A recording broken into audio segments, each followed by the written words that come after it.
This budget comes up on the background of the global situation. It is the global political situation. It is the global economic situation. And the two simply cannot be separated from each other. What happens in India is bound to affect the rest of the world. After all, to say the least, India is more than 16% of the entire humanity. Nobody should be under any false hope that Trump may spare India. Trump will not spare India. For a developing country, if it wants to maintain the GDP growth rate, then CAD up to about 2.5% is considered advisable as long as that deficit is invested in capital expenditure and not in revenue expenditure. If we are maintaining our own savings rate at 20%, it means our internal domestic ability for new investments is 20% of GDP. GST has made India into world's largest unified market. To maintain 8% GDP growth rate, we will have to create 8 million jobs per year. And it also means if we create 8 million jobs per year, then of course we will be maintaining 8% GDP growth.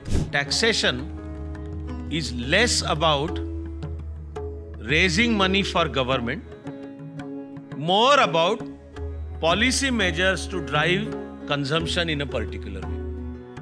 Israel-Hamas, or Trump on rampage, or China as a rising power, or India-China adversary. Here is a solid fortress called India after Atmanirbhar Bharat vision.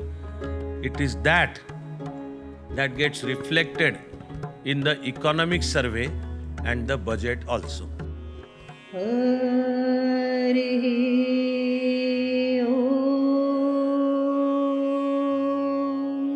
This special session has a carefully constructed title, Indian Economy 2025.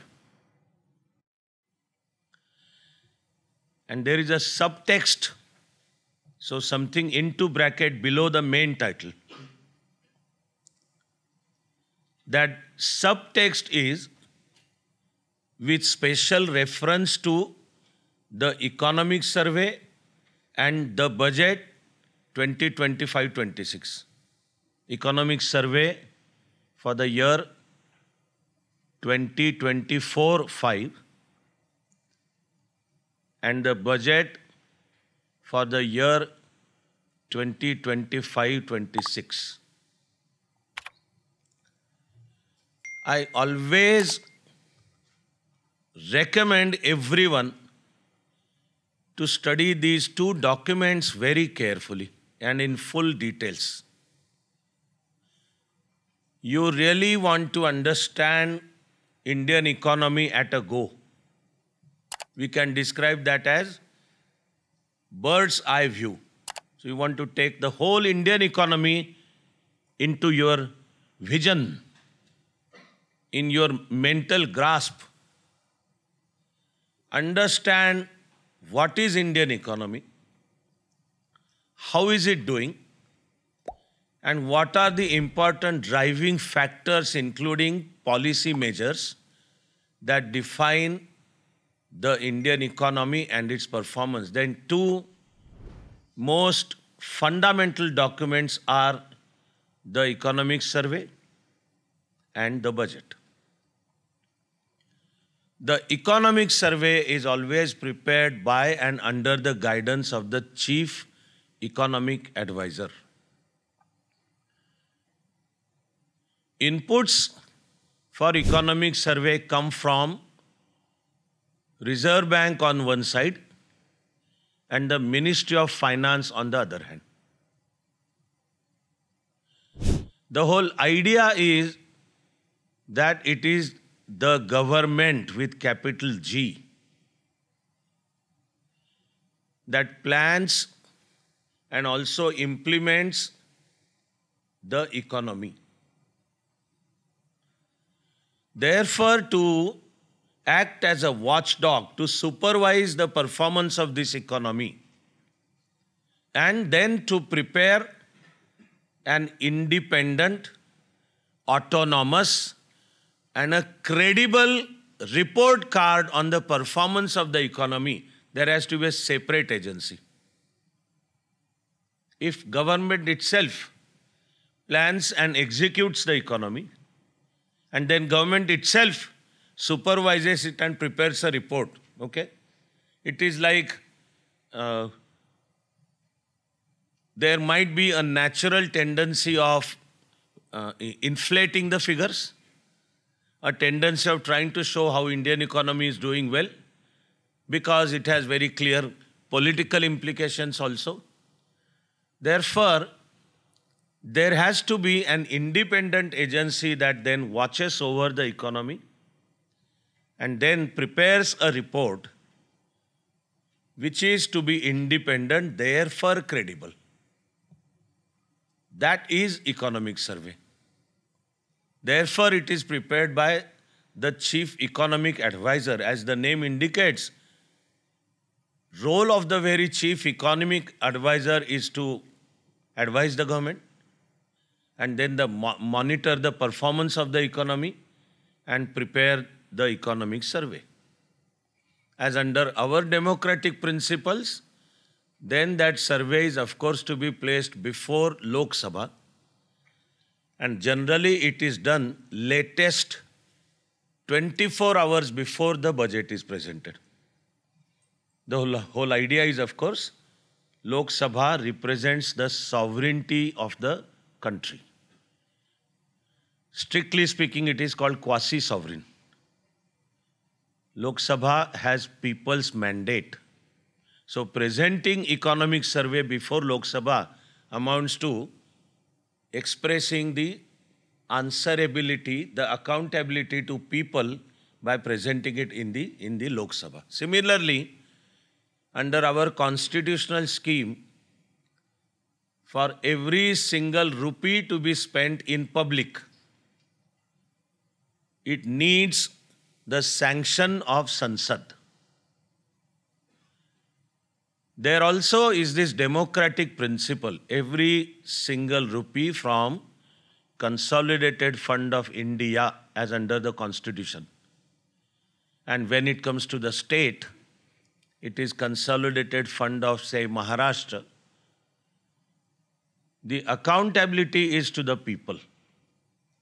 So government doesn't have authority to spend even 1 rupee unless it is sanctioned by Lok Sabha. And as under our constitutional scheme, the money bills are to be first placed before Lok Sabha. That also happens to be a critical democratic principle. Again, because Lok Sabha represents people's mandate, money bills are required to be separately passed in both houses, but money bills are to be first presented in Lok Sabha. So these two documents, if and when we study them carefully, they will help us develop a total view of the entire economy. I am happy to tell you that while every year's economic surveys are always very beautifully developed documents, I find this year's economic survey even better than usual beautiful surveys. I would indeed urge you to take your own time to quietly sit down, maybe before your PC, laptop. I don't think anyone uses PC these days, but laptop, your tab, your mobile, there is a PDF available, and slowly just scan across the entire document. I know that you will catch up on the important defining phrases for Indian economy, therefore important issues, and the brain will automatically develop an understanding of the entire economy. That will have to be step number 1. Then followed by a similar careful study of the budget also. There also, every year I recommend all students to actually follow Indian economy some days before the budget on public platforms, on various TV channels, on now very many meaningful podcasts that are there.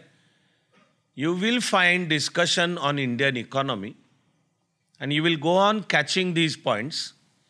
Finally, to actually sit down before TV when the finance minister presents the bill.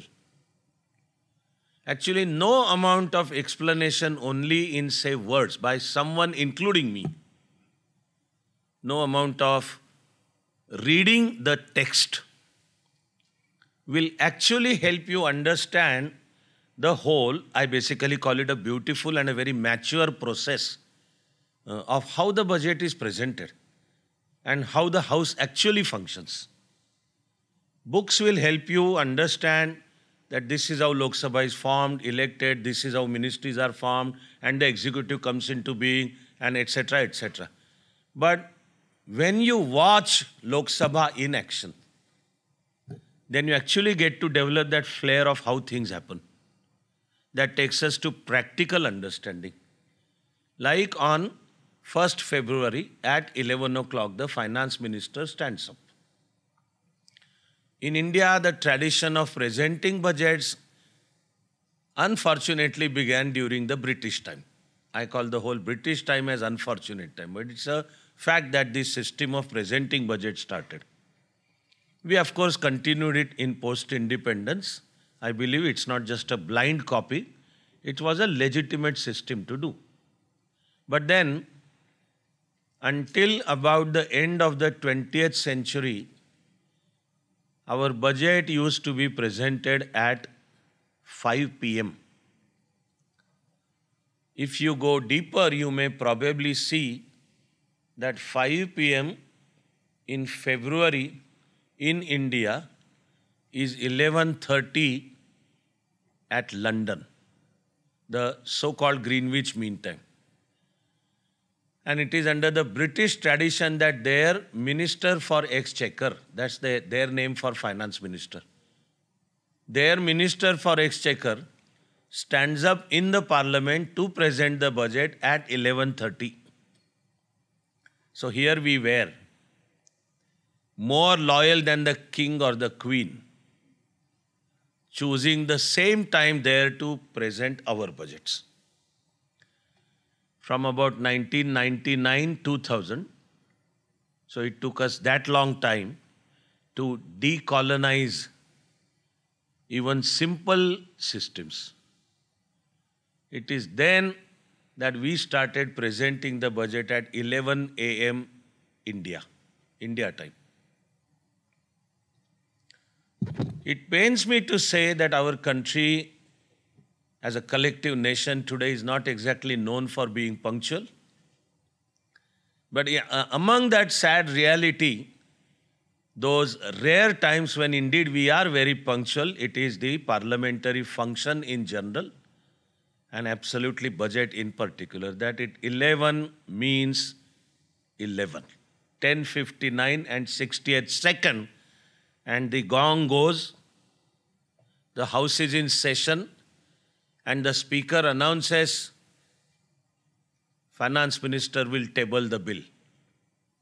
And the finance minister stands up. If you saw it happen this time, then you may have understood what I again call as a sad reality of how our democracy functions in reality.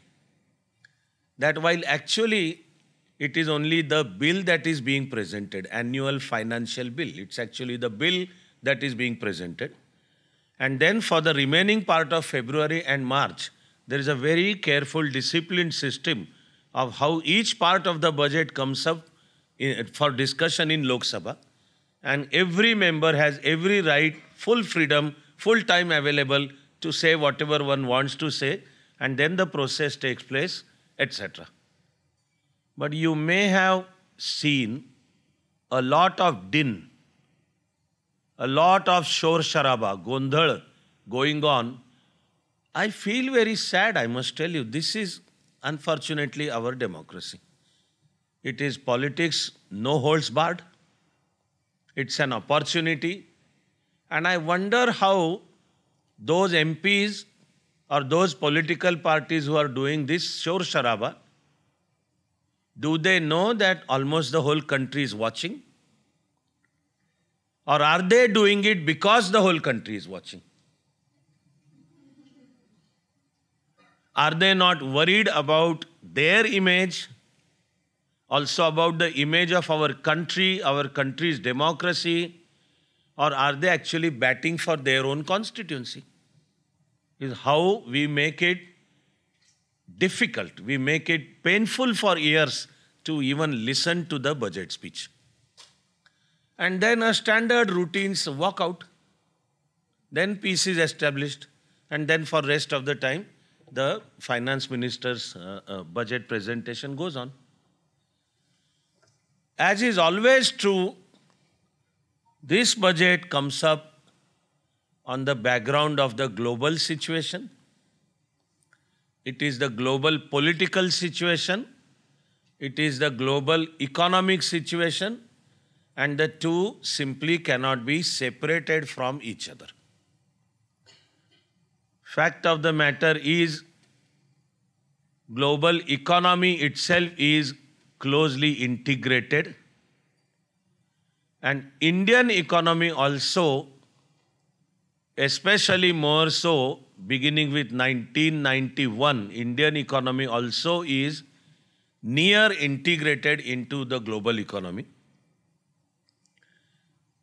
Therefore, there is a two-way relationship. What happens in India is bound to affect the rest of the world. After all, to say the least, India is more than 16% of the entire humanity. And then whatever happens in the world is also bound to affect India. And those are political trends, and those are also the economic trends. And these political and economic trends get intermixed. Like there is Russia-Ukraine war now for nearly 3 years. But that adversely affects global supply chains. So all sorts of trade and commerce, say from Europe to India and Asia, via the Mediterranean, then the Suez Canal and the Red Sea into Arabian Sea, and so on and so forth. Those supply chains get adversely affected. Then these Iran-sponsored Houthis take to being pirates in the Red Sea, or what is called as Horn of Africa, Somalia, Djibouti, etc. And also in the Arabian Sea, they begin to target what they perceive as pro-Israel trade and commerce, cargo. And they begin to raid those ships. So the insurance rates go up. That if a cargo ship is to travel across this route, then there is a higher probability of a, you can say, pirate attack or this Houthi-sponsored terrorist. So the insurance rates go up. Therefore, finally the cost and the selling prices also go up. Enter inflationary pressures. That general price rise in the world begins to take place. Then, of course, Ukraine is world's major supplier of wheat. Ukrainian soil is black, very fertile soil. But if Ukraine is in war, it adversely affects their wheat growing. And if Russia, which occupied Crimea in 2014, begins to block Ukrainian trade, and then beginning with February 22, 2022, Russia invades even Ukraine. And if you visualize the map of Ukraine, the eastern part of Ukraine happens to be Russian-speaking Ukraine. They are generally supposed to be, at least at psychological level, pro-Russia.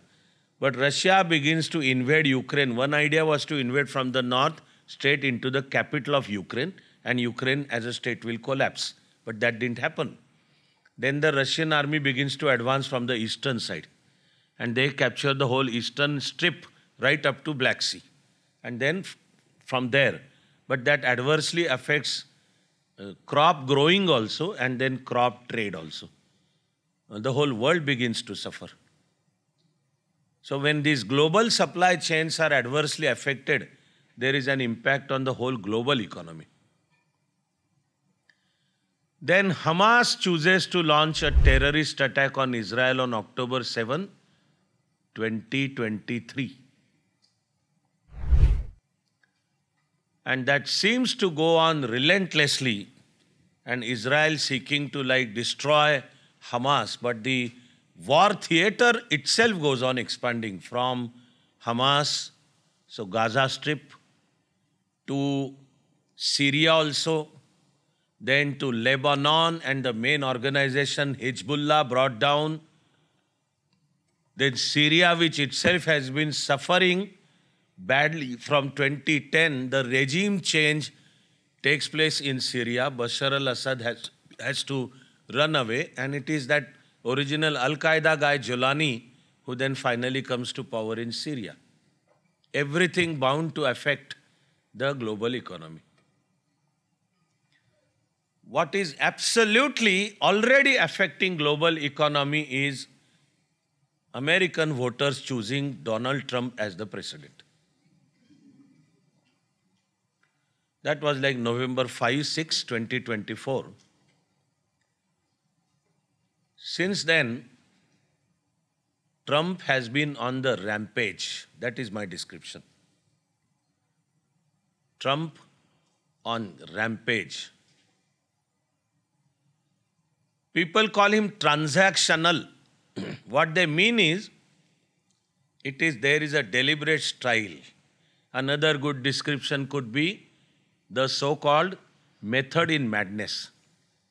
That he speaks very aggressively, that he pitches his demands very high. That is his method of pushing the adversary on to defensive, and pitch demands very high before the negotiations begin, so that the adversary is in a defensive mindset and comes up with some compromise program, and that then Donald Trump as a person, right now as president, and US as a country, then has its own way, gets his way, and what it finally gets away with is above even what US expected. So they say Trump is transactional, that there is a method in his madness. But it is extremely dangerous method, if at all there is any, in his madness. He did contest the election on the point of immigration. I don't think anyone will deny that it's a major issue for United States of America. And massive illegal immigration, while no one knows how much it is, knowledgeable people say it is between 15 to 20 million illegal immigrants into US. For a country like US with broadly the population to the tune of about 30 crore, this is massive influx of illegal immigrants. It also has political connotations. And then it is not only illegal immigration, with it drugs come in. The whole human trafficking gathers space. The young generation is driven to drugs, creating dangerous future for America. Therefore, immigration becomes a major issue. Then Trump also makes the issue of tariffs into a major global issue. Essence of his argument is that the world is ripping America apart. The world is having favorable tariff terms from America. To cut a long story short, what Trump is arguing is that On American goods or services in world market, various countries levy high tariffs. While contrarily, when America lets other countries sell their goods and services in American markets, America offers very favorable and very low tariffs. The simple consequence is American goods and services become costlier in global markets, while the rest of global goods and services become cheaper in American markets. It finally ends up in America having a negative balance of trade and a negative balance of payment. There also, to cut a long story short, the simple consequence is America bleeds. More dollars flow out than the dollars that come in. So Trump wants to make this issue of tariffs also. And he keeps his word. On the very first day he is sworn in, the first order he passes is declaring emergency on the southern border and deploying military to tackle the question of immigration. Then he also imposes tariffs on Canada in the north, Mexico in the south, and China. Heavy tariffs. India is not included in that first list. But we would be dangerously disorganized if we think that Trump will spare India. Trump will not spare India.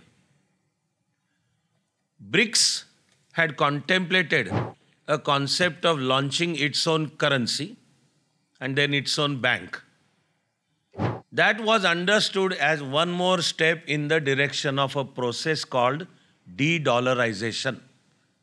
That the grip of dollar over world economy needs to be reduced. America is the strongest economy in the world, while America is in trouble right now. Economically also America is in trouble. I know I'm going to explain that point. But dollar continues to be the major global currency. Every country maintains a currency basket.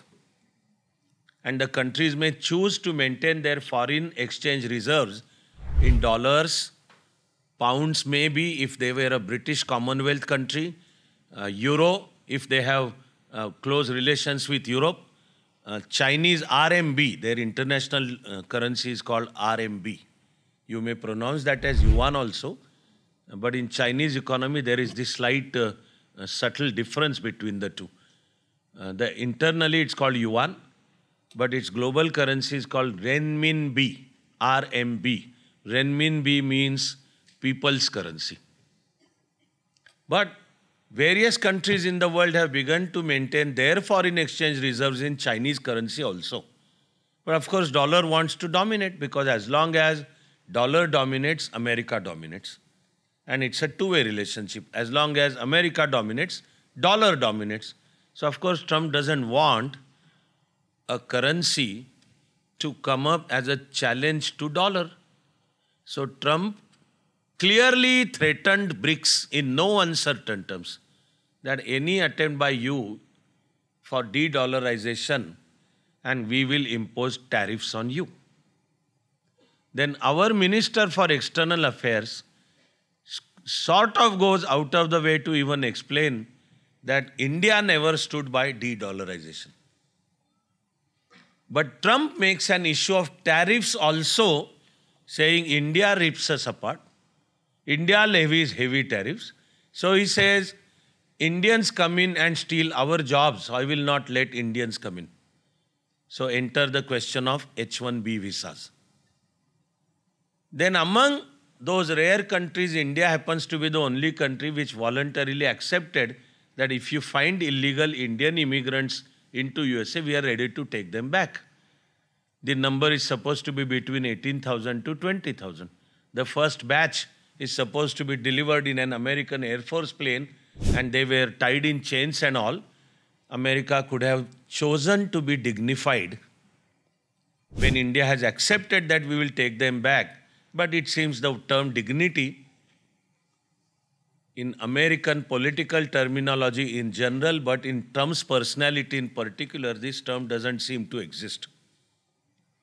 So nobody should be under any false hope that Trump may spare India. Trump will not spare India. But these are only negotiating gestures. Think of the president of USA saying that USA will occupy Gaza Strip, man. Come on. What more aggressive statement of intent can there be? That Israel has almost practically razed Gaza to ground in last year and a half. And now Trump says, we will rebuild Gaza, but USA will occupy that. Prime Minister Benjamin Netanyahu meets Trump. They conduct a common press conference in which US President announces this.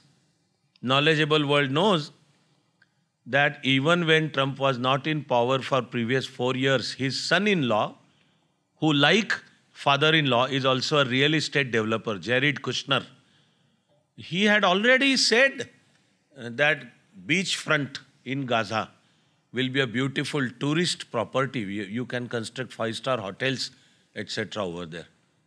But look at the aggression of the statements. Then President comes up and describes Canada as the 51st state of United States. This doesn't just remain a tweet or a funny quote. When he meets Prime Minister Justin Trudeau in person, and Trudeau complains about Trump's plan to levy tariffs on Canada, then to his face, President says, there is a very simple solution. You just join United States of America as 51st state. Think about it. I don't know how far Trudeau is shocked or everything, but then Trudeau goes back and President Trump persists with this description of Canada as 51st state. And then the tariff war begins. He does levy tariffs and Canada retaliates by levying tariffs on American products. Think of Panama Canal, originally constructed by America, and geopolitically speaking, it is an important one because it connects the Atlantic Ocean with the Pacific Ocean.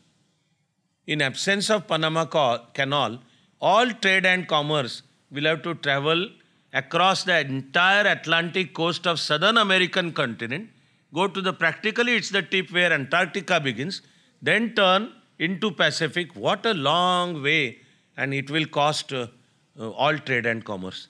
So the whole idea of Panama Canal, originally constructed by America, originally run for many years by America, and then handed over to Panama. Now Trump comes up and says, we had handed it over to Panama for Panama to run it, not for China. He says it is China that is running it. We need to understand that China has already risen as a world power, politically and economically both, which now has begun to see eyeball to eyeball with United States of America. If American GDP is approximately $27 trillion, then Chinese GDP in dollar terms is approximately $17 trillion. But these are dollar terms. If you take into consideration the concept called purchasing power parity, PPP, okay, then PPP-wise, even Chinese economy is now equal to American economy. Chinese per capita GDP may still be low, but China is already that powerful. And therefore, America wants to contain China with various diplomatic, economic, political measures. Therefore, enter Quad, enter AUKUS, and China wants to secure what are called as 5 choke points in the Indian Ocean. They are the ones if they are choked in the event of hostilities with China, there are these 5 choke points. And global trade and commerce can be choked, that is stopped at those points. Among them, from Chinese point of view also, The most important choke point is Singapore, Straits of Malacca. Entire Chinese trade travels across that. It is under American domination. And in the event of when push comes to shove with China, if this choke point is indeed choked, China will begin to gasp for breath. That's the reason China wants to dominate the South China Sea. Therefore, the so-called 9-dash line. And USA doesn't want that to happen. Therefore, they begin to describe what can geographically, objectively called the Western Pacific as Indo-Pacific, the area where Indian Ocean and Pacific Ocean meet. And as a counter to China, USA begins to see and develop relation and prop up their, so to say, India, the only country which has a potential to stand up to China. Therefore, USA begins to perceive a role for India in Indo-Pacific. So this is the global game of chess going on. In order to sort of counter these policies, China seeks to dominate the Panama Canal. Come on, if you choke us at Malacca, we are going to retaliate by choking you at Panama Canal. And Donald Trump wants to retaliate that, so he comes up and says, now we want to take the Panama Canal back. The so-called legal argument is that we had handed it over to Panama for them to run it, but now China is running it and it is counter to our interests, so we will take Panama Canal back. Come on. Colombia tries to resist these immigration policies first, but then USA takes trade measures against Colombia, and within less than 24 hours, the Colombian president falls in line. So also the Mexican president falls in line. You think of the monstrous nature of US president demanding Greenland. His demand is because we need it. Greenland, we need it, so we'll take back. It is, so to say, part of Denmark. But Denmark conferred total internal autonomy on Greenland. It's a huge island in North Pacific, on and just outside the Arctic Circle. And America says, otherwise Russia and China also are threatening our security interests, so we want Greenland. So he says, I'm ready to buy it. That we will take over Greenland because we need it, because the security interest and all. Trump in person and the Republican Party in USA just doesn't believe in global warming. They don't believe in climate change.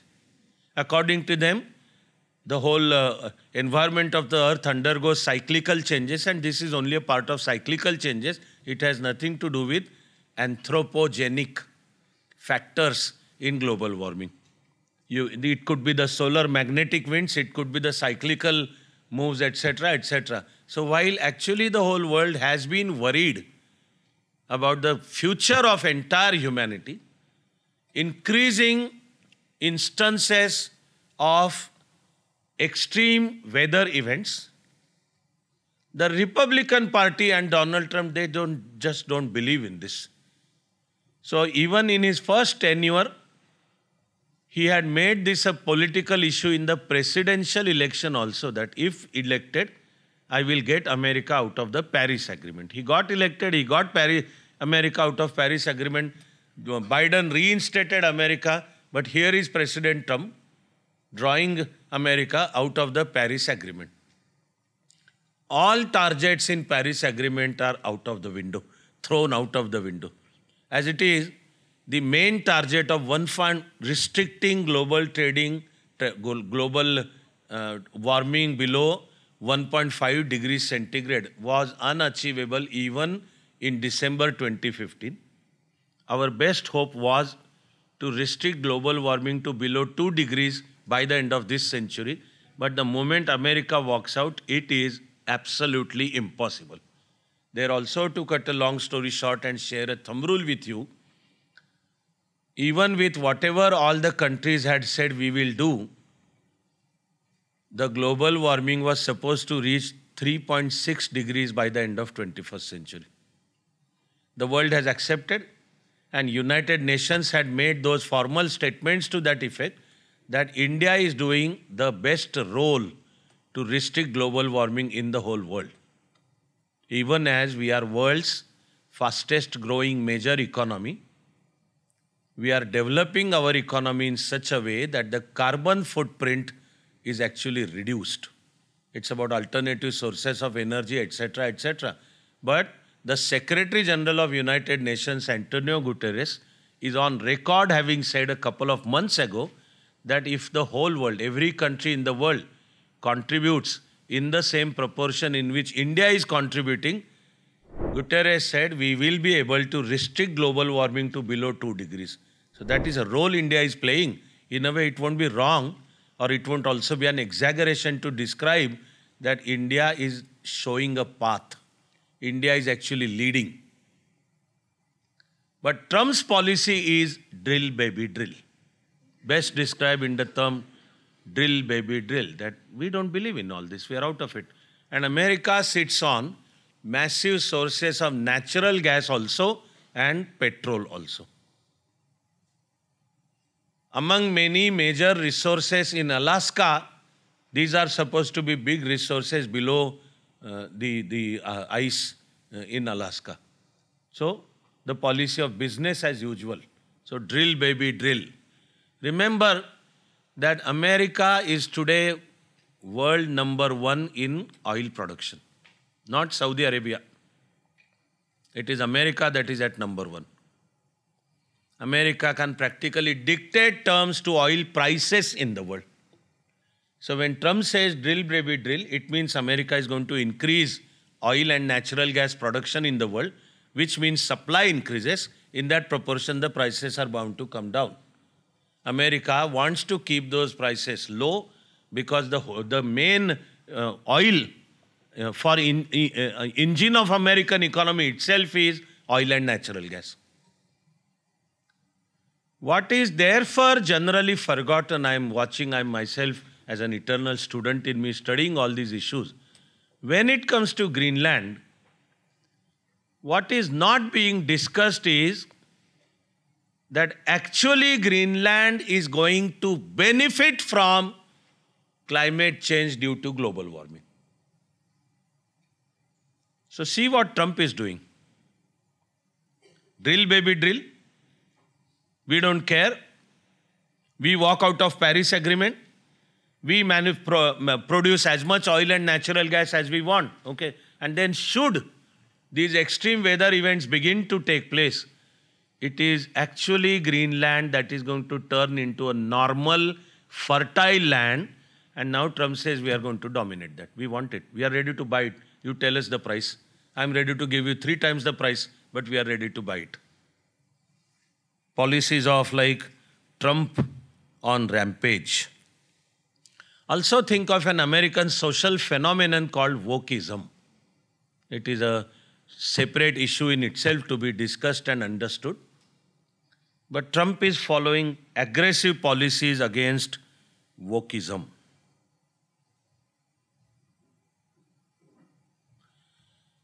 My idea in spending this even brief time while each issue was worth a 2-hour session, the idea was how every such issue is going to contribute to global economy. When I see the public life or various news items, op-eds, podcasts, etc., they appear, like this point on Greenland that is missing, I might be among those who are putting things together to interpret it that way, that Greenland, how it is important for America, not only from security point of view, not only from the so-called economy point of view, but after the adverse effects of climate change due to global warming set in, geographically speaking, it is Greenland that is actually going to turn into a normal land with fertile agriculture also and lots of natural resources also. Similarly, in this whole global discussion, what I see is a missing point is that American economy itself is in big trouble, mind you. American economy itself is in big trouble, massive trouble. So if I just told you that US GDP is around $27 trillion, okay? Then remember that US sovereign debt, mind you, sovereign, I'm not talking of personal debt. The internal debts that US citizens may have taken, I'm talking of US sovereign debt. United States of America as a sovereign body, US sovereign debt is more than its GDP. The figure crosses $31 trillion. US sovereign debt is more than US GDP. Actually, this is a classic definition of debt trap. You want to know that economy is in big trouble, find out the ratio between GDP and the sovereign debt. Like our FRBM, Fiscal Responsibility and Budget Management Act, lays down a limit on sovereign debt of India. The limit under the law happens to be about 66% of GDP. That in any case, India cannot, should not, will not cross 66% of GDP. While when we say that fundamentals of Indian economy are strong, on this single sentence also, I know I could conduct a 2-hour session just to explain this sentence. Fundamentals of Indian economy are strong. Okay? But one of them indeed is that yes, our sovereign debt is approximately around 40% of GDP. So even while it increases, we have kept it in manageable limits.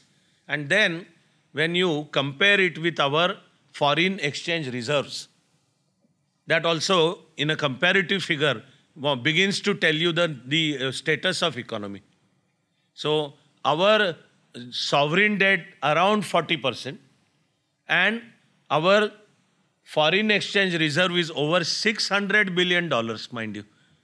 It is more than our sovereign debt. So that figure also in a comparative way tells us and helps us understand why we say fundamentals of Indian economy are strong. FRBM lays down this route. Foreign exchange reserves also are unprecedented at an unprecedented level. Our current account deficit is just above 1%. Current account deficit in simple terms means net dollar difference between the dollars that come in and the dollars that go out. The net difference. And current account deficit is always measured as percentage of GDP. That also we need to understand every time. That when we say it is some 1.3%, say 1.3%, we need to tell our brain every time that 1.3% not of the budget, it is 1.3% of GDP. So it is, as it is very high. But in economics, there is a thumb rule that a developing economy may have current account deficit up to 2.5%. In fact, current account deficit up to about 2.5% is considered advisable for a developing country if it wants to maintain the GDP growth rate. Then CAD up to about 2.5% is considered advisable as long as that deficit is invested in capital expenditure and not in revenue expenditure. So as long as that current account deficit, that part, goes into, say, building infrastructure and all, which means they are multipliers for the economy. This is capital expenditure. Then that current account deficit is advisable. As the figure for fiscal deficit also is important. Like for 2024-25, the economic survey says fiscal deficit is around 4.8%. And the plan for 25-26 is to bring down fiscal deficit to 4.4%. There also a sort of thumb rule in even international economy is for a developing country, fiscal deficit up to about 5% is advisable. Not only acceptable, but is advisable again as long as the major part of that fiscal deficit goes into capital expenditure, not revenue expenditure. Revenue expenditure is not productive. Revenue expenditure does not act as multiplier in economy. It is capital expenditure that does that. Similarly, therefore, you will begin to see why the capital expenditure component of the budget is always important. Because rest of the budget is always only routine expenditures. That is not going to further add to our further development. So we have to look for capital expenditure. India's fiscal deficit, which had shot through the skies during and after Corona period because it was absolutely inevitable. So we had to bring about amendment in our FRBM because FRBM has laid down these limits and Corona created a situation where these limits had to be crossed. So accordingly, Lok Sabha had to pass the amendment. Fortunately, at least that did not become a part of party politics. But when it comes to America, their sovereign debt has already crossed their GDP. Not to speak of their internal debts also. There is a statutory arrangement in American law also where there is a cap on how far sovereign debt can US government raise. But every time the budget is to be presented, America is required to raise that cap. And for that, Senate and House of Representatives have to pass it separately with substantial majority. So bipartisan politics comes into picture. There is a lot of democratic give and take between the Democratic Party and the Republican Party. But American sovereign debt has shot through the sky. Then American personal debts also have shot through the sky. America has all but forgotten the savings habit. A good English word for it is thrift. And there was this German thinker, Max Weber, who is supposed to have written a seminal, landmark, historic essay with the title Capitalism and Protestant Ethics. And the essence of his essay, Capitalism and Protestant Ethics, the essence was that Protestant ethics is hard work and saving money, the savings habit. And Weber had argued that this Protestant ethic of hard work and saving money creates capital. And it is this capital that goes into developing of the country. America is supposed to have built on what is generally to be understood as this Protestant ethics, and America is, of course, the world's classic example of capitalism. So you have to look for the savings rate and what percentage of GDP goes into savings. Like in India, there was a time when it was above 30%. So while we are a poor country, we were still managing to save over 30% of our GDP. But again, unfortunately, and again thanks to two recent big shocks. One was the subprime crisis of 2008 and the other was Corona. Even our savings rate has gone down. Our savings rate now hovers around 20%, but still India manages to save 20% of our GDP. Now savings rate is actually the country's potential for fresh investments. That indicates what is your own internal self-dependent potential for accelerating the economic development. In economics, again, there is a sort of thumb rule called capital output ratio. So what amount of capital is required to increase 1 unit of output? That is called the capital output ratio. Again, as a thumb rule, and to broadly understand this, it is supposed to be 5:1. So when you put in 5 units of capital, it results in increase in 1 unit of output. Now you extrapolate this onto a country's potential for GDP growth rate.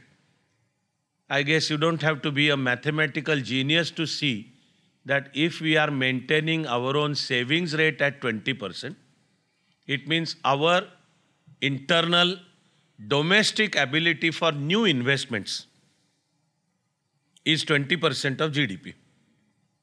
With a broad understanding of capital output ratio of 5:1, it means our minimum GDP growth rate of 4% is absolutely assured, come what may, whatever is the global situation, whether there are wars, whether global chains have been adversely affected, whether America follows levies, tariffs and all, India has its own minimum capacity of maintaining 4% GDP growth rate. So it is also the savings investment ratio, which India is maintaining to near 100%. What it means is what part of our GDP we save, and then what part of that GDP do we effectively invest during that year. That figure also is important, because otherwise we may save but not effectively invest, then our GDP growth rate will be lower. Then when you see that America has practically forgotten the savings habit. American savings rates are near 0%. In fact, American citizens are predominantly weighed down by various loans they have taken. The whole idea of consume now and pay in future. It has come down to even consumer expenditure. So a family can go on a holiday, and it is you enjoy your holiday but keep paying for next 10 months. In a way, it's a loan. So American people are not saving, mind you. America's greatest creditor is China. America then sells what are called as treasury bonds to raise money. China is the biggest buyer of American treasury bonds. Dollar being international currency, it is always comparatively easy for America to manage economy, because at the end of the day, they just can go ahead and print the notes. This go ahead and print the notes has been like artistically called as the concept or the policy of quantitative easing. It's described as QE, capital letters, QE, quantitative easing. So for dollar to continue as international currency puts America in a very strong position. Therefore, you will begin to see Trump's politics and all. And American economy is in trouble. Every time, every year's budget is to be presented, America is required to bring in the statutory amendment, which puts a cap on sovereign debt that America can raise, and that becomes a political issue. America is weighed down by heavy debts. Therefore, Trump has to look forward to reducing government expenditure. If you see this as a key, then maybe you will begin to see a lot of logic in all that Trump is trying to do. So why DOGE, the Department of Government Efficiency? And whatever happens to Elon Musk and all, and Vivek Ramaswamy already walked out, now he may contest for governor of Ohio.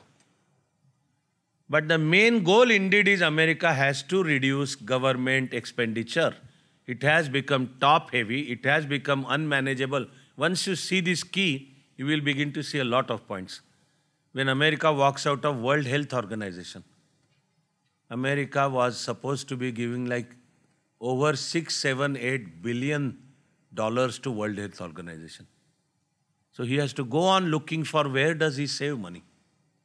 Then, actually it's a fact that after NATO came into being in 1949, okay, it's basically America that has been defending Europe.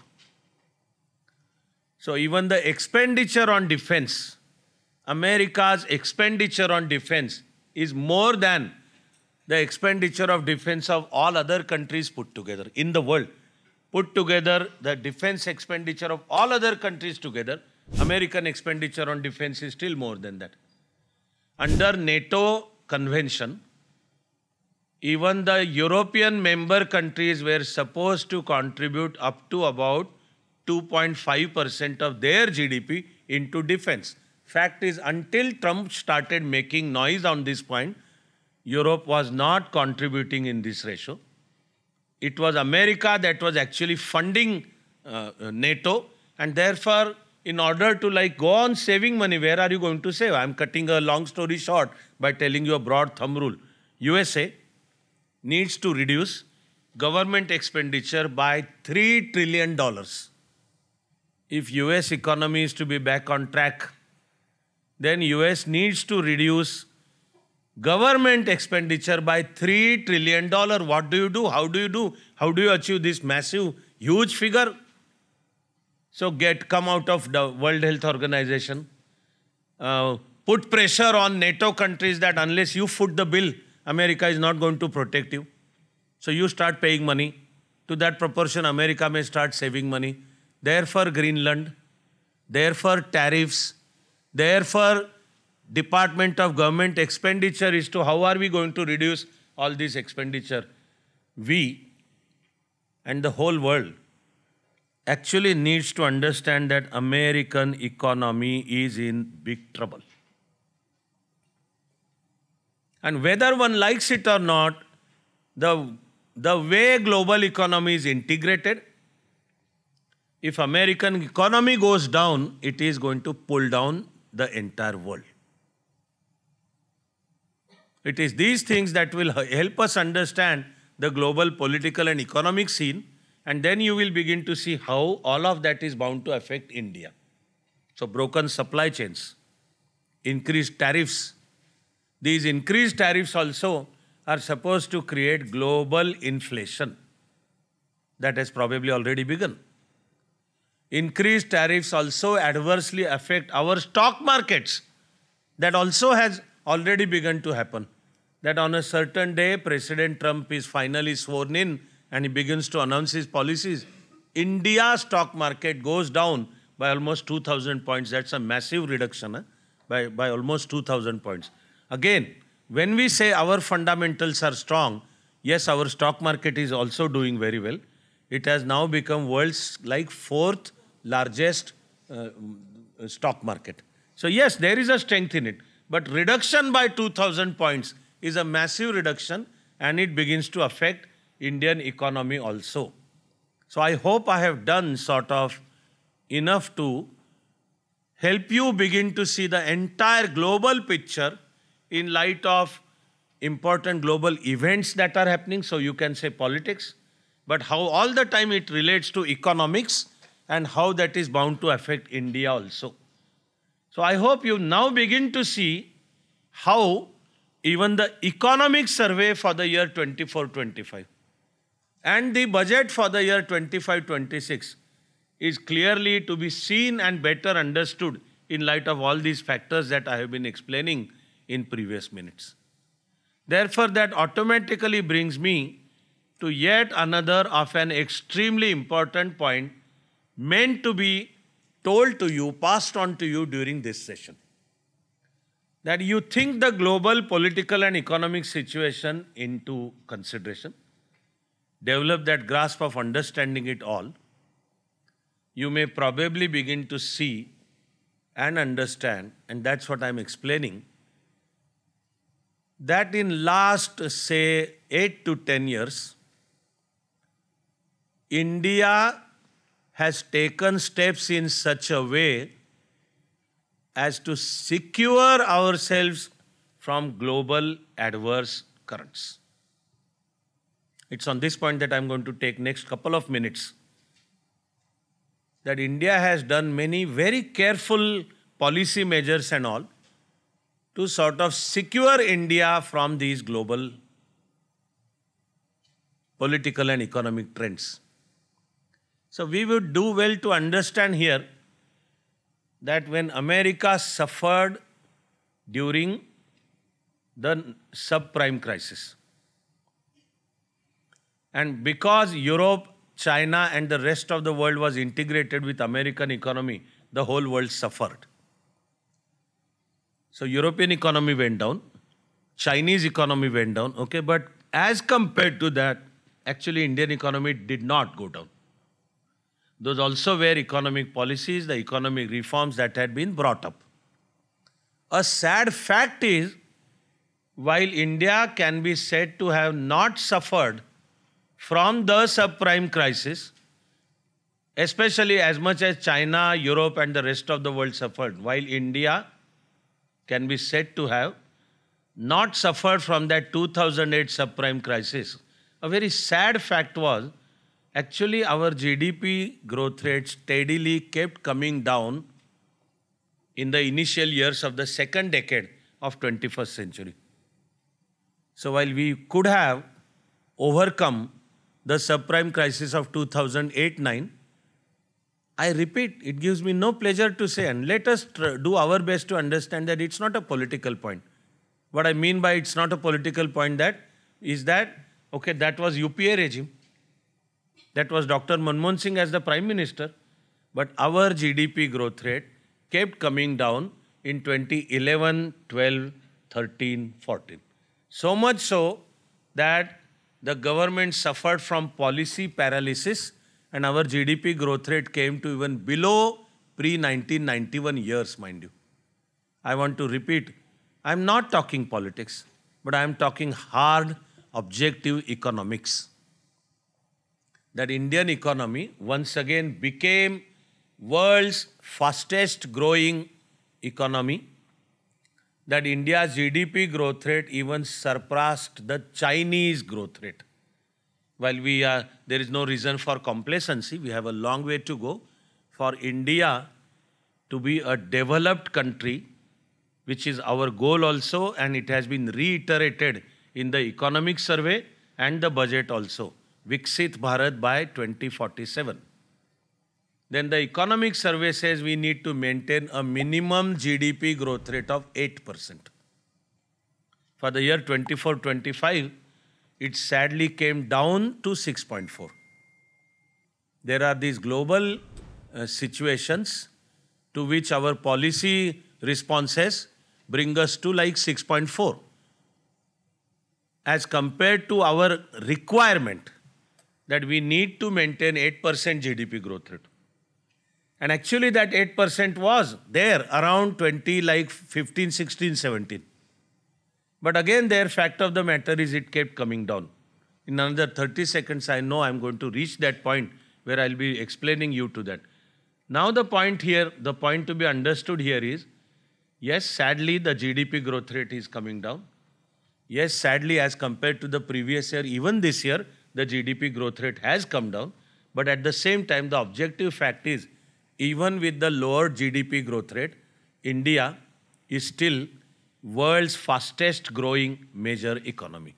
I repeat, there is no reason for complacency, but I'm telling you objective facts. There is no reason for complacency because if we want to be developed country by 2047, then we need to maintain 8% growth rate. Student of economics in me tells me that yes, we are capable of that. In fact, not only we are capable of that, in fact, India can touch and cross double-digit growth rate. In fact, we already displayed that potential in the first decade of 20th century. That whole world had begun to believe that, come on, now the next miracle that is going to unfold, like earlier there was the miracle of Asian tigers, as they are called, the Southeast Asian economies. Even before them, it was the miracle of Japanese economy in post-Second World War period. And of course, there is no denying the fact that probably in the modern world, the greatest miracle is Chinese economy. Chinese economy maintained a double-digit growth rate for like 30 years. Beginning 1981. Beginning 1981 to 2011. China maintained a double-digit growth rate. That is what has then made China into a world power because it's first of all the economic powerhouse. If India wants to do that, it is not only minimum 8% growth rate, it is actually 10% growth rate.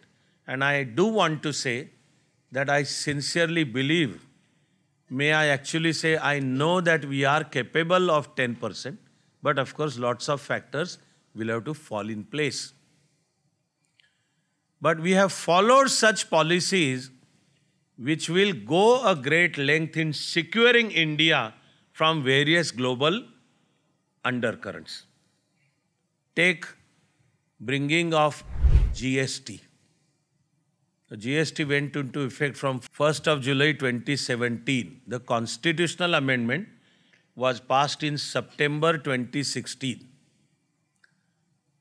Everyone and anyone who understands economics and taxation within economics knew that first 2 years after GST is levied, the economy is going to suffer in the short term, 2 years. It may also adversely affect GDP growth rate. Prices may go up. This is the temporary sort of inflation. But once GST regime is settled, once value-added taxation begins to go into effect, once the cascading effect, as it is called, at every stage of economic process stops, then the economy will settle into a further faster GDP growth rate. It's a separate issue to study how GST has affected Indian economy. But what is important to understand here in the light of today's subject is GST has made India into world's largest unified market.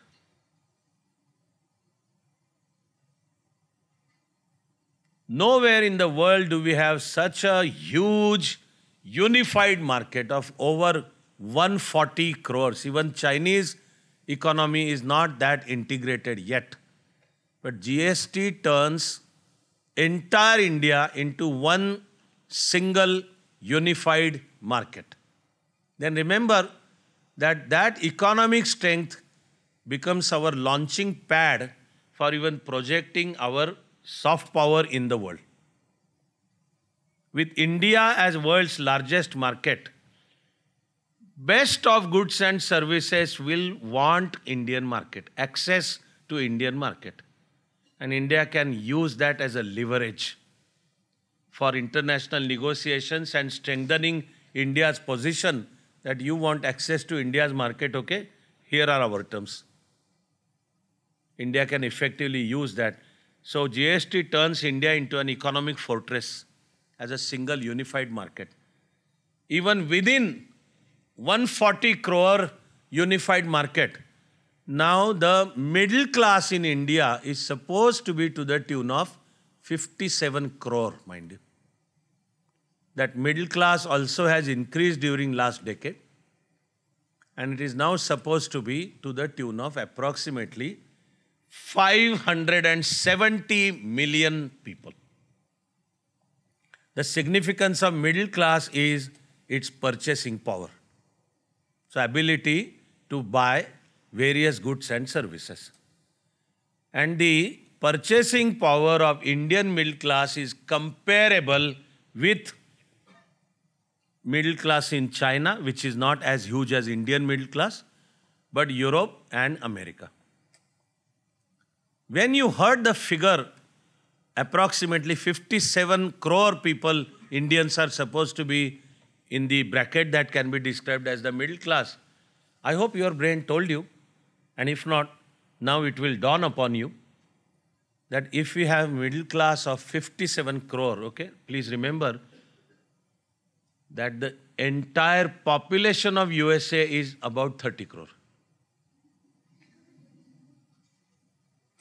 Entire population of EU countries, entire population of EU is 33 crore. Then you'll begin to understand the strength of our economy. And if we articulate that strength properly, India's development also can be set apace, and India can also begin to project soft power in the world. I'm also personally convinced after my careful study that the vision called Atmanirbhar Bharat also secures India from possible adverse currents in the world. Atmanirbhar Bharat, my dear friends, I personally deeply believe that it's not just a game of words, it's not just a play with words, not just some attractive words to be used, etc. Atmanirbhar Bharat vision articulates India's internal strengths to build our nation. As even Prime Minister describes like 4Ds, he says: democracy, demography, domestic market, and there is one more D. One more D, allow me to fall on my feet sort of, but 4Ds. The point here is how we use our demography, the population, as our strength.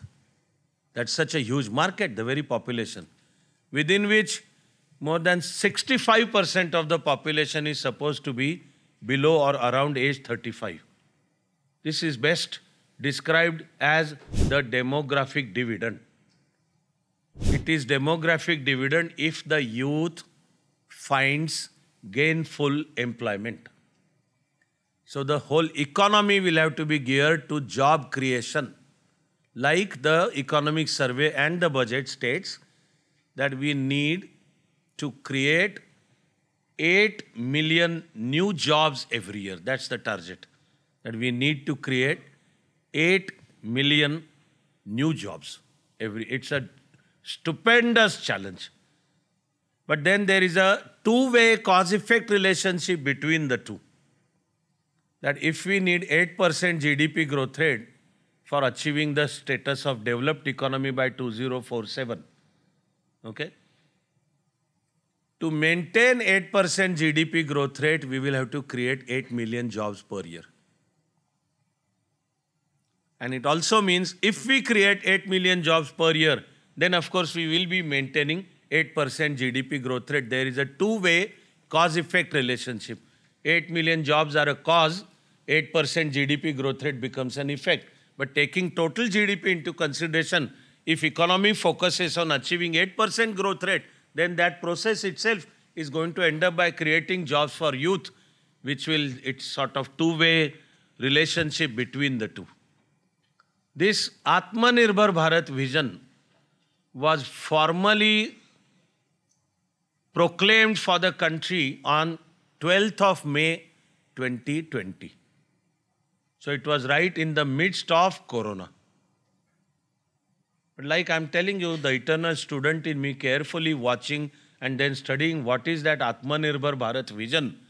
Since then till now, I have been convinced that the vision turns India into a solid fortress, building on its own internal strengths. So think of defense production within India. A major part of our budget goes into defense expenditure. But a major part of that defense expenditure used to be importing military hardware. India was world's largest importer of military hardware. So our hard-earned foreign exchange was being spent in importing military hardware. Not to also speak of another very critical component, that is, we were almost dependent on other countries for our defense.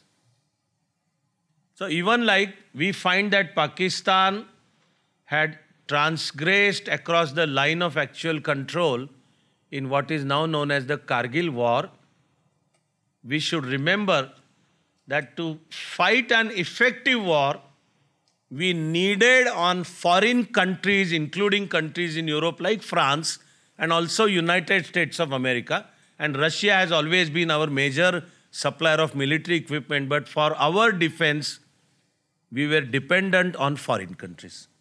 The situation has radically changed in last 10 years. Now India has taken off in a big way in defense production.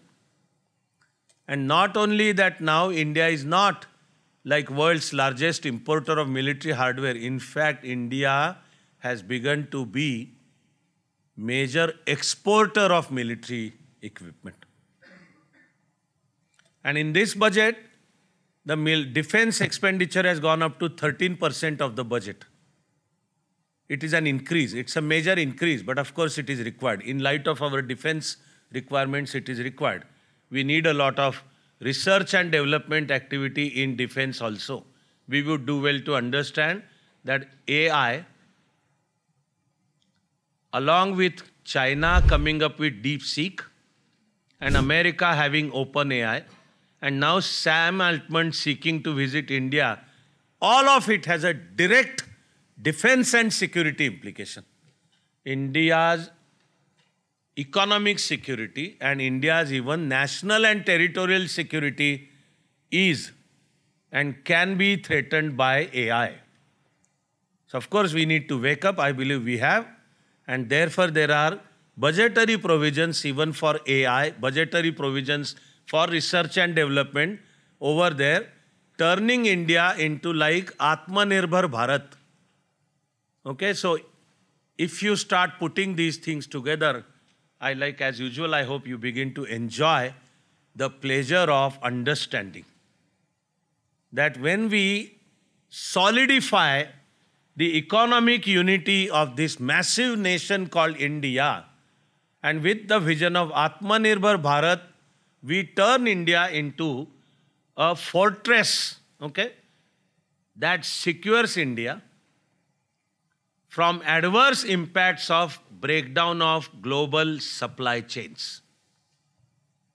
That India in itself internally is an interlinked, it has its own domestic market, it has its own savings rate, it has its own ability to raise funding internally. Mind you, this budget again pays a special attention to raising finances in private sector also. Like so far, accelerating Indian economy meant capital expenditure by government. For better or for worse, there are restrictions on capital expenditure by government. And the fiscal discipline has to be followed, otherwise the economy will collapse. So you want to maintain 8%. I hope you begin to see this, what I have explained. We want to maintain 8%. Our own savings rate, if they have come down to about 20%, assure a minimum growth rate as long as we maintain 100% savings investment rate. Then our own internal, that part of GDP which we turn into savings and savings are turned into investments, then it assures us 4% GDP. How are we going to reach 8%? We need investment. So we need to encourage FDI, therefore increase ease of doing business, and we also need to have such economic policies which encourage capital formation in private sector. You will see that in this budget. And big time involvement of even private sector in infrastructure projects. Someone who wants to shout, of course, let them do their job, that the country is owned by Adanis and Ambanis. Maybe they want some other families to own the country. On finding that that's not happening, that's a little bit of a fun. Economic facts will remain that for achieving 8% growth rate, we do need to encourage our internal, also increase savings habit. So accordingly, you have indirect taxation policy and direct taxation policy. Taxation is less about raising money for government, more about policy measures to drive consumption in a particular way. So increasing GST on, say, luxury goods is supposed to act as a disincentive. Or reducing GST on goods and services for, say, education, research, development, etc. nudges consumers towards putting money in those areas. Similarly, for direct tax, this budget comes up with a special policy announcement that in another week, the finance minister will undertake a major exercise for simplifying direct taxation, especially income tax. A new law will be tabled that will increase voluntary compliance of laws. Finance minister did state that during last year, another 90 lakh people have voluntarily complied taxation.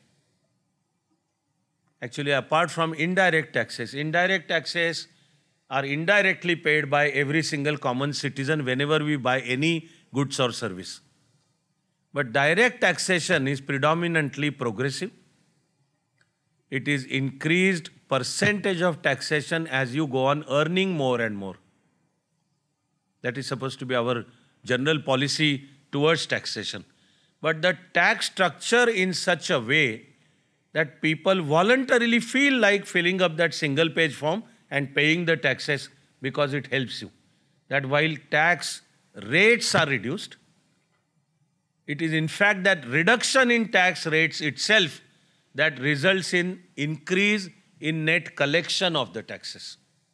So you will see that broad reality that if India's strength lies in middle class,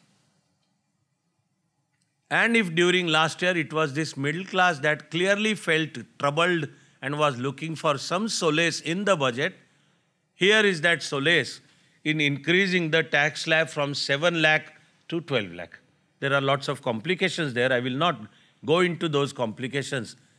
But that acts as a relief for middle class. The point to be understood here is, then if middle class is left with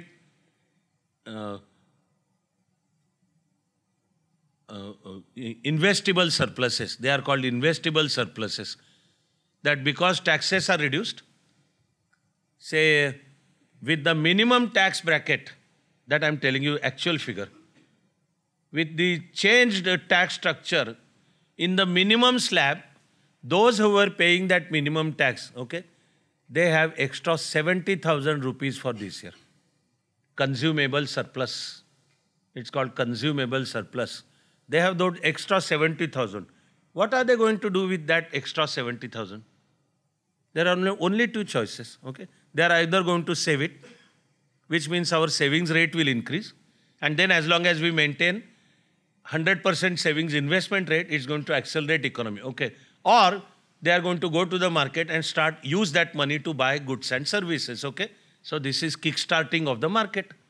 That the very fact that they are left with a consumable surplus and start using that money. So while taxes are lowered, the net tax compliance increases. And that additional surplus available for middle class also ends up in accelerating Indian markets. I am expecting you to have noticed that the routine Monetary Policy Committee, MPC, it is Reserve Bank Committee. It meets once every 3 months. It met yesterday, okay, and for the first time in last 5 years, the Reserve Bank's Monetary Policy Committee has reduced interest rates by 0.25%. It may be only our Marathi brain, if I may say, which may sort of first reaction could be, so what? 0.25, oh, it is so low, it appears so low. But when I tell you that actually 0.25% in the whole Indian economy means many thousand millions of extra rupees are now suddenly available in the market. If we have a, say, flat for which we took a loan, and if our monthly loan installment happens to be, say, 1 lakh rupees, 25% reduction in interest rate reduces monthly loan installment from 1 lakh to 90,000. So 10,000 per month. So it is extra 1,25,000 rupees in the common man's hand. And that, after all, again the same thing, that the money will either be saved or spent. Dono surto mein it is, the Indian economy gets accelerated. This has happened for the first time. Last 5 years were, economically speaking, they were years of trouble, all post-corona period. During corona period, the interest rates were supposed to be very high. Interest rate is also used as an instrument to control inflation. Because reduction of 0.25% interest rate makes extra money available. So it means more money in circulation, M1 as it is called in economics. More money in circulation. Unless requisite equal corresponding goods and services are produced, if only money is injected into the economy, it will mean prices will go up. Because supply has increased, but the demand hasn't. So you need to adjust it to ensure that actual net goods and services also increase. But for the first time, therefore, in last 5 years, here is extra money available in the hands of people to push consumption of goods and services in the country.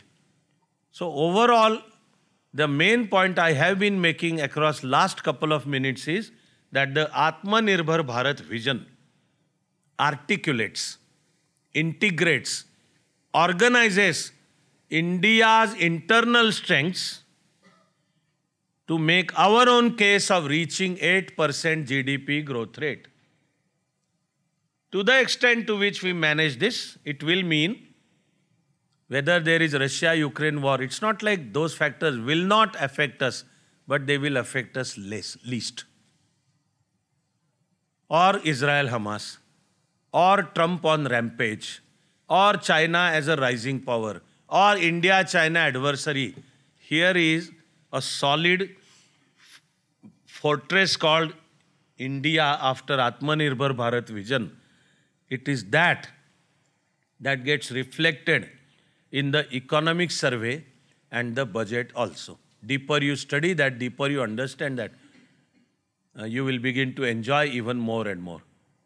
I have to bring to your notice that back in 2020 itself, in that sad and tension-filled corona period, I had conducted 2 special sessions, all online then, but the recordings are available and we have posted them on our YouTube channel. 2 sessions of 1.5 hours each, in which I have explained the very Atmanirbhar Bharat vision. And even the year 24-5, the economic survey, and the budget 25-26 will best be understood in light of this Atmanirbhar Bharat vision. It will help you develop this grand overall outlook towards the economic survey and the budget. Now, as usual, when I see the watch running at a very fast pace, I will force myself now to come to what I have planned as sort of last part of this session. So, at the end of the day, now what I am going to do is use these last about 15 minutes, hopefully half each, okay, in now very specifically telling you some noteworthy, absolutely salient points, first in the economic survey, and then similarly some salient points in the budget. So here are these salient points about the economic survey 24-25. Unfortunately, the GDP growth rate came down. You want to understand it in a single figure, then the single most important defining figure, at least as of now, while the economists do discuss whether GDP, especially GDP alone, can be a true measurement of performance of economy. That single issue is a deep debate. Some other day, as usual, I will enjoy going there, but right now it remains. So our GDP growth rate came down. So down means what was targeted in last year's budget. It was 7.2. But economic survey says that it has come down to 6.4. The economic survey therefore also says that it's not only the target, economic survey says our ability. It says next year we can achieve the growth rate of 6.8%. Remember, this is not only a target, this is critical analysis of the economy telling us that this is what we can achieve next year.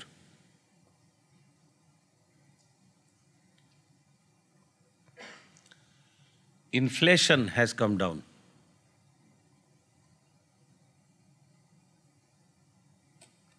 Inflation is now measured in Consumer Price Index, CPI. Ideally speaking, it should be below 5%.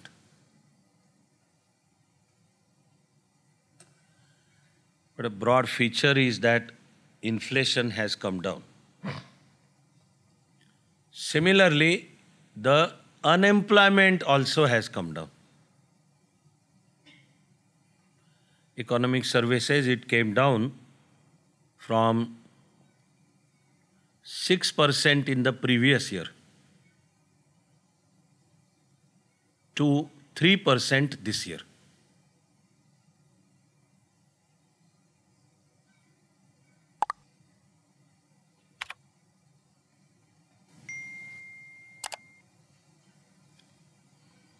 I hope you understand that I have already told you about push for infrastructure development,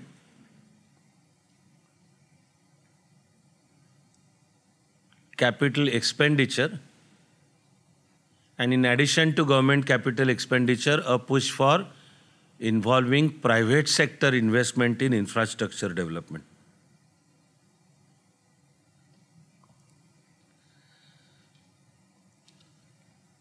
Next point, therefore, is deregulation and economic reforms. That is meant to increase our ease of doing business index, improve our ease of doing. That will result into increased investments and therefore creation of jobs. But the next point is a bit of a sad point.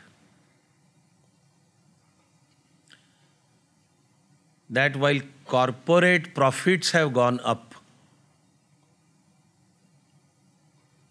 wages of industrial labor have not. It's a sad point. In fact, that this point means increasing inequality in society. I don't think any right-thinking person will ever be happy with this point. But the economic survey also states that that is what has happened during the last year.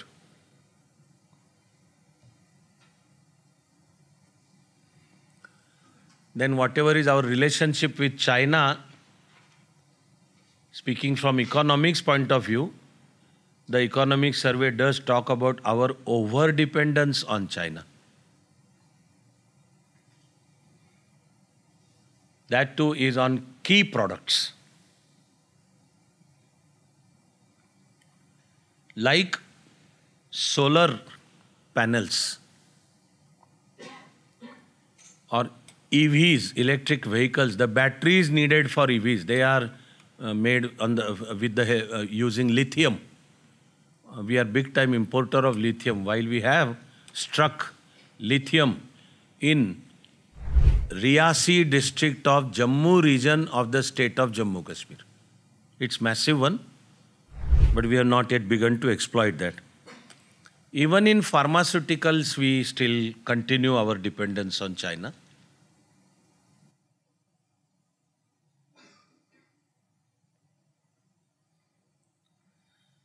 So at the end of the day, these I would say as like the most important points to be noted regarding the economic survey. Now as to the budget part. I am sharing a few carefully selected figures with you. I hope they further go on to help you understand everything I have been speaking for last 2 hours.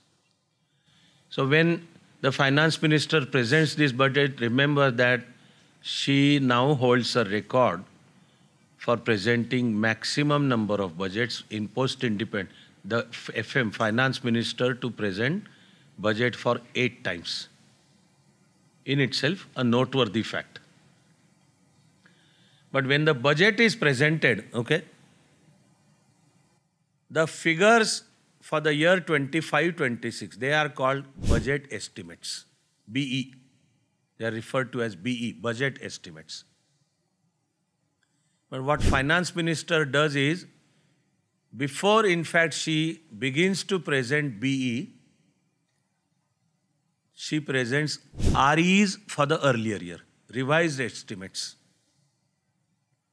Said, okay, for the last year, I hope you people understand, you remember that because there were Lok Sabha elections, on 1st of February last year, a sort of vote on account,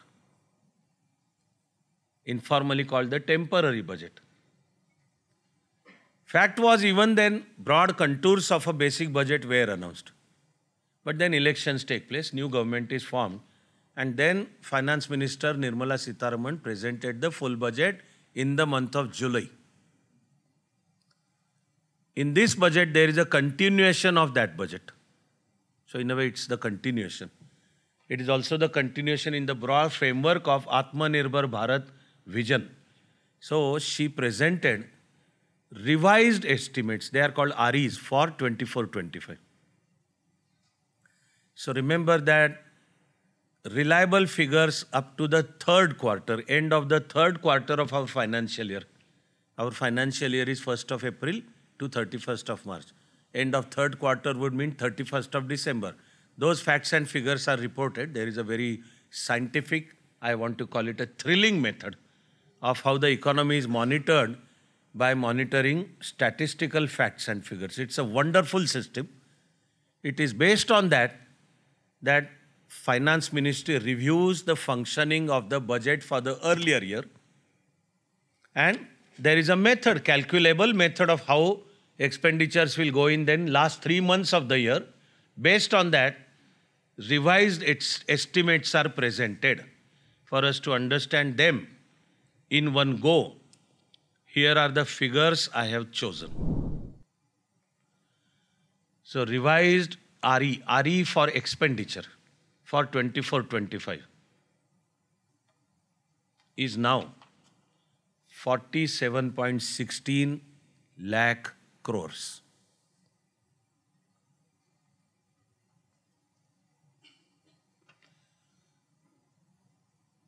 RE for revenue. This is expenditure. 47.16 lakh crore is total expenditure. So revised estimate for revenue, that is revenue receipts. They are scientifically called revenue receipts. So they also go up slightly.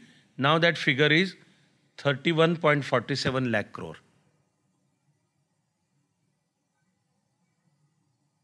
I am expecting your brain to immediately ask that if expenditure is 47.16 lakh crore and net government receipts are 31 point something, where do these approximately 16 lakh crores come? Okay, that is fiscal deficit on one side. It is 4.8% of GDP. So while it is still high, thing to be noted is it is below 5. It has fallen below 5.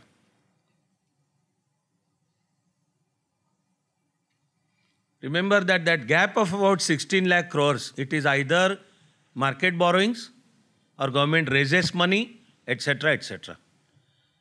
Come back to the figure of revenue receipts of 31.47 lakh crore. Out of them, total tax receipts, they also have gone up. The difference will be non-tax revenue. The difference is called non-tax revenue. But out of 31.47 lakh crores, total tax receipts are 25.57 lakh crores.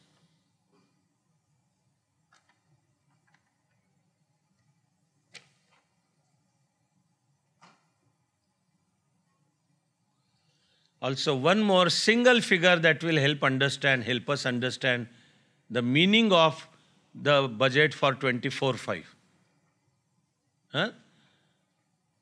Is if total expenditure is 47.16 lakh crores, okay? What part is capital expenditure? Because that is what goes into accelerating of the economy. The capital expenditure is 10.18 lakh crores. Again, you don't have to be mathematical genius to see that it is approximately 20%, which I must tell you is a high figure. And then if you add private sector participation, FDI, foreign exchange reserves, okay, and all savings investment ratio, you will see how our GDP will keep growing. That then finally brings us to understanding the budget for 25-26 at one go. To help you do that, here are figures I have carefully noted in order to share with you. Now this is called the total outlay. So the plan for expenditure, which also means the size of the budget. It is 50.65 lakh crores. In your notes over there, you will immediately notice that, which means it goes from 47.16 lakh crore for 24-25 to 50.65 lakh crores for the year 25-26.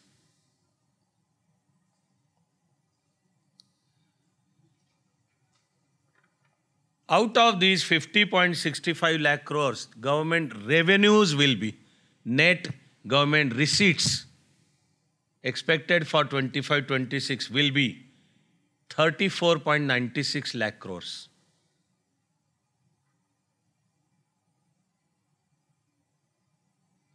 There also, I expect your mind to immediately tell you that against the revised estimate for total government receipts of 31.47 lakh crore for the preceding year, this year it increases to 34.96 lakh crores. Similarly, if this is total government receipts, what is the tax revenue part of it? The tax revenue part of it is 28.37 lakh crores.